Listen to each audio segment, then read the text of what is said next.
Until about 2,000 years ago, it was a land cherished by Miwok Indians, who lived simply as hunters and gatherers.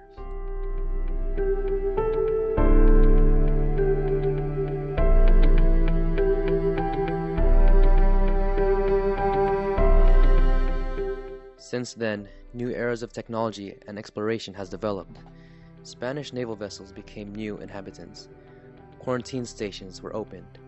Immigrants were processed, and fires erupted.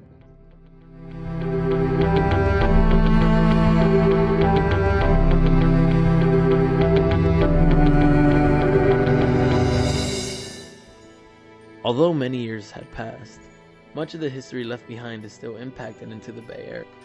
Many may portray this island as any average piece of land. But there is only one island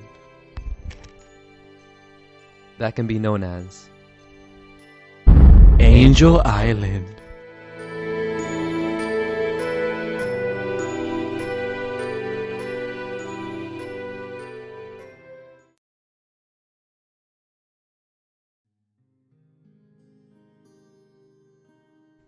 Angel Island State Park is just minutes away from the widely known Pier 39.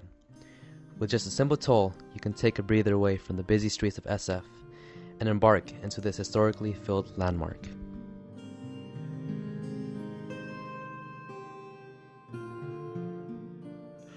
Hop aboard to see the city in a new perspective, filled with wildlife, nature, and glorious views of the bay.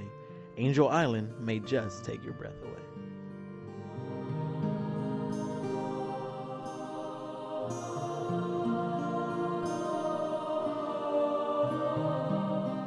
It all begins at Ayala Cove, named after the Spanish captain Juan de Ayala, sailed a vessel named San Carlos.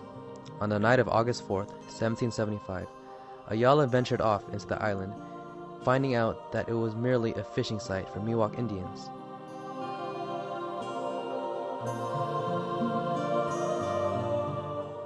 Up until 1863, during the American Civil War, the island took role as a military base, which had its job to protect the San Francisco Bay from Confederate naval ships.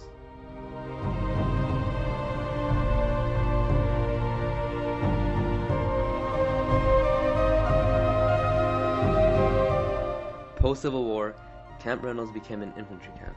It took place as staging areas for troops serving campaigns against the Apache, Sioux, Miwok, and other Indian tribes. Many of the buildings are actually still standing today.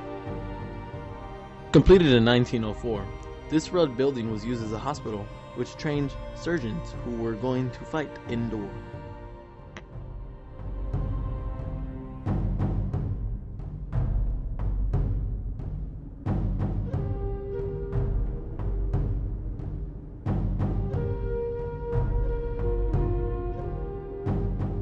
This yellow building served as the officers' quarters.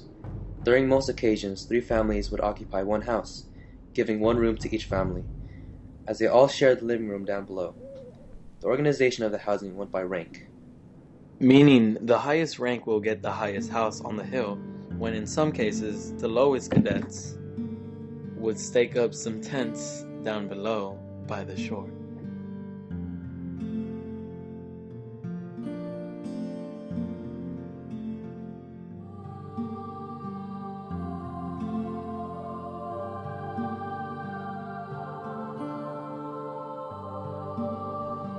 Most of these houses were built in the 1860s, where in some cases, the house would be built on River Buena first, then hauled over to the island.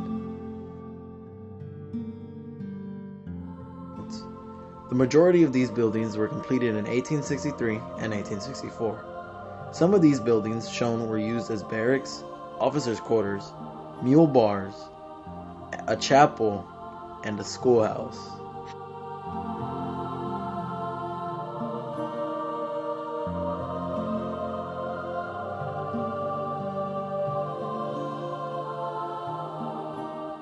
Just a 10-minute walk from Camp Reynolds is Fort McDowell, named after General Irvin McDowell, who led the Union Army in the Battle of Bull Run in the Civil War. First gaining the name 600-man barracks, it then changed to 1,000-man barracks, as they squeezed in more men during World War II. This building, which was once an officer's quarter, is presently being occupied by park personnel and his family. Most buildings date from 1910 and 1912, in which military prisoners from Alcatraz were used to construct as labor work.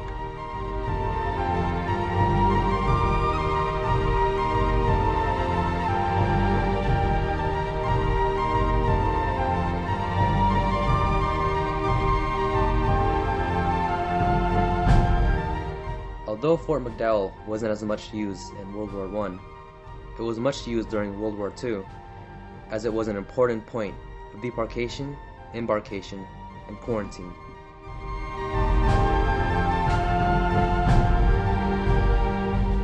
Yet, McDowell wasn't at its peak of population during World War II, but after. When World War II ended on December 1945, 23,000 men returned to Fort McDowell, and the mess hall served up to 300,000 meals.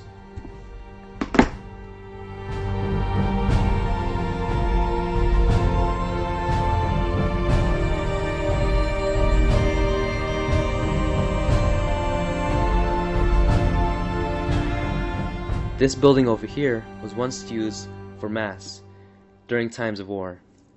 Today, it is owned by the public and has become a romantic spot for weddings.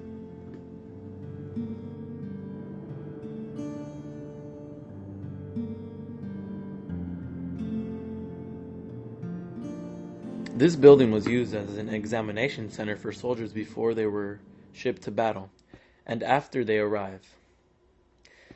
It was last used as headquarters for a missile command center in 1960. In 1962, the missiles were removed, and that was the last time Angel Island took role in any military business.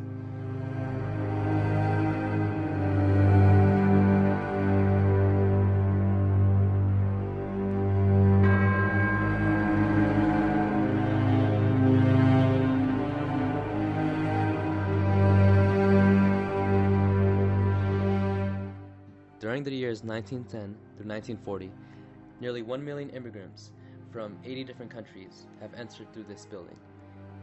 This was the immigration station, which was also known as the Ellis Island of the West. Migrating to the bay was not an easy experience, which reminds us the sad times of Angel Island.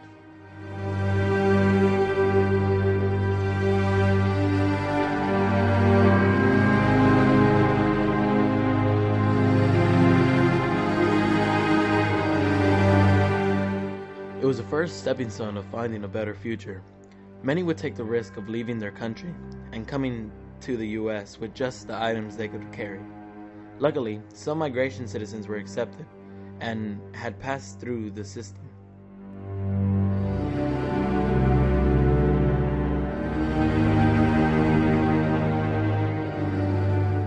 However, there are others who are often interrogated. They were held at the island for weeks, months, or in extreme cases, even years. Some were also sent back to their original country.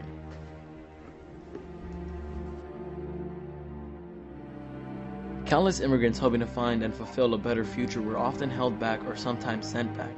But despite the negativity, another aspect that Angel Island brought to our community was diversity.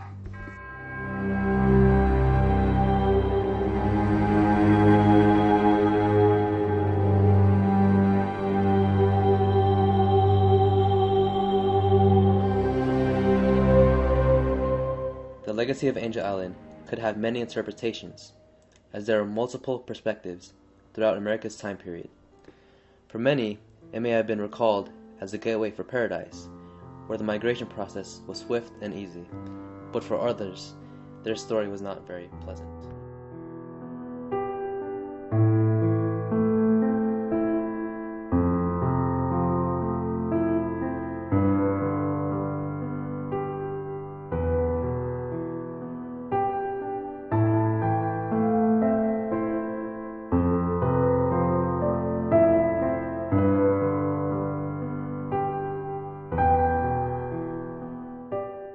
Angel Island has not only affected how we live, but if we lived. Through its actions as a military base, it has protected our livelihood as citizens of America. It has housed troops who fought to serve for our country, giving them food, shelter, and medical attention if needed. Today, It serves as a national state park that preserves the rich history of the Bay Area. From the calming walks to the rigid mountain bike adventures, Angel Island is just a perfect place to learn history and spend your weekend. The countless views are breathtaking. The fresh smells leave you amazed, and the local wildlife engulfs your imagination.